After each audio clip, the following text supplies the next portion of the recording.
Moraes multa Monark em 300 mil por descumprimento de decisão. Isso é legal, hein? O ministro Alexandre de Moraes, do Supremo Tribunal Federal, multou em 300 mil o influenciador digital Bruno Monteiro Ayub, conhecido como Monark, por descumprimento da decisão judicial. O ministro também determinou o bloqueio do valor nas contas bancárias do Ayub e a suspensão de novos perfis nas redes sociais e o fim da monetização dos canais. Além disso, novo inquérito contra o influenciador será aberto. Ele é investigado por suposta prática de espalhar notícias fraudulentas sobre as eleições. A medida foi tomada após Moraes receber um relatório no qual o setor de combate à desinformação do Tribunal Superior Eleitoral, TSE, corte presidida pelo próprio ministro, constatou que Monark continua postando vídeos em novas contas. Essas postagens ocorrem mesmo após a determinação que suspendeu as redes sociais do influenciador. A criação de novos perfis se revela como um artifício ilícito utilizado para produzir e reproduzir conteúdo que já foi objeto de bloqueio desses autos, vinculando novos ataques, violando decisão judicial, o que pode caracterizar, inclusive, o crime de desobediência. É claro que é dado o direito de defesa também, né, e toda essa discussão vai ser feita no âmbito jurídico. Exatamente. Mais 300 pau, multado e tá lá. Xandão, multou em 300. Cara, veja, eu não gosto do Xandão, né? Eu acho um puta hipócrita do cacete. Mas o Monark também não é flor que se cheire, entendeu? O Monark é um rapaz, né? Deve ter 30 e poucos anos, que de um momento para outro ele explodiu no país. Afinal, o Flow Podcast se tornou o maior podcast do país, influenciou muita gente. E ele, né, ele fazia as transmissões tomando uma biritinha, acendendo um cigarrinho no capeta e tal, não sei o quê.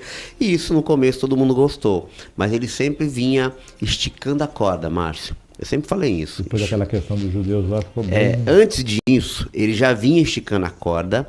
E o Rogério Skylab, que é um cantor, produtor, que eu gosto dele, que ele tem umas músicas muito loucas.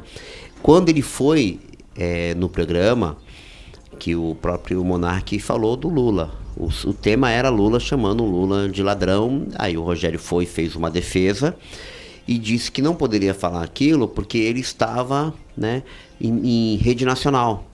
Falou, não, mas aqui é como se fosse como que é? Uma mesa de botequim. É assim que definiu o pessoal do Flow. E o Rogério foi muito feliz em dizer, olha, aqui seria uma mesa de botequim se não tivesse uma câmera transmitindo para milhões de pessoas. Então você passa a ser responsável por aquilo que você fala. Cuidado. Quando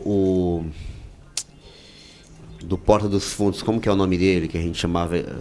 Caramba, meu. Eu lembro que eles tinham uma frase, não sei se era deles realmente isso, que era dois moleques doidos fazendo um programa. Isso, porque realmente eram dois meninos, chamavam lá para uma conversa e tal. Mas aí falaram, não é simples assim, porque você tem uma responsabilidade jornalística aqui. Exato, o do Porta dos Fundos, Não é o Pochá, o Tabet. O Tabet. Quando foi, ele também chamou a atenção do Monark e falou, olha, você está completamente errado. Vocês têm responsabilidade sim aqui. O que nós fazemos, aí tentaram fazer uma comparação do Flow com o Porta dos Fundos. Ele falou, o que eu faço no Porta dos Fundos é humor.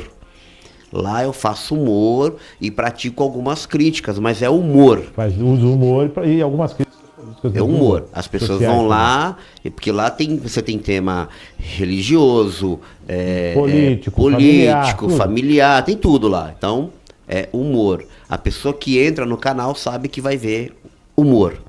Já no Flow não, a pessoa que entra vai ouvir a pessoa que está sendo entrevistada falando de maneira mais descontraída, né? Tanto que a gente descobriu muita coisa sobre muita coisa de muitas pessoas que foram no Flow, foram no Podpah e tantos outros, o Inteligência também, né? E acabaram falando.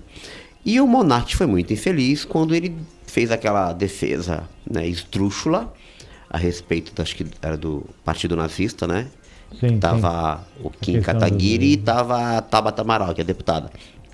E eles fizeram um debate, já tinha passado 2 ou 3 horas, ele bebendo bastante, potencializado, e acabou falando uma besteira.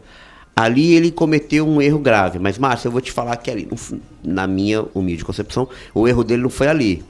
O erro dele foi quando ele foi gravar um vídeo pedindo desculpas.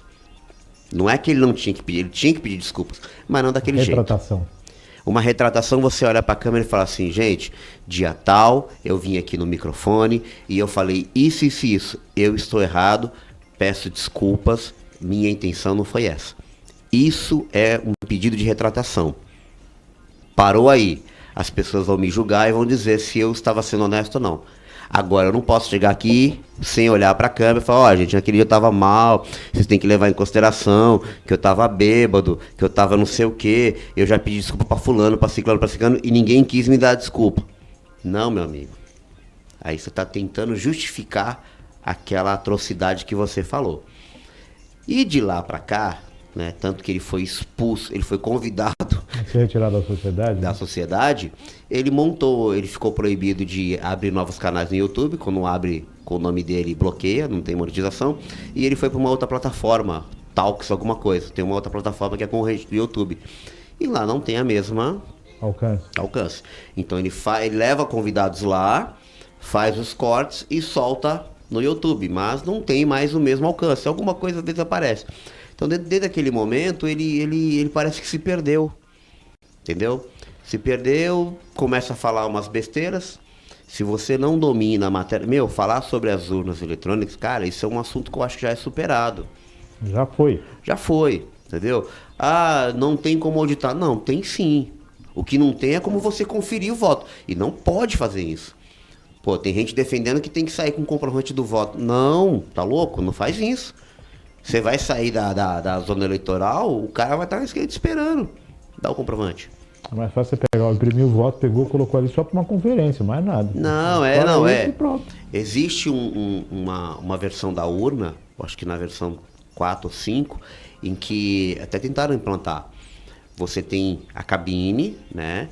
Aí você faz o voto, aí sai um comprovante impresso como se fosse um acrílico que você não tem acesso, sai o comprovante, você vê e confirma. Então, é uma possibilidade de você confirmar 2 vezes e esse impresso cai numa urna mesmo, né? Como era antigamente.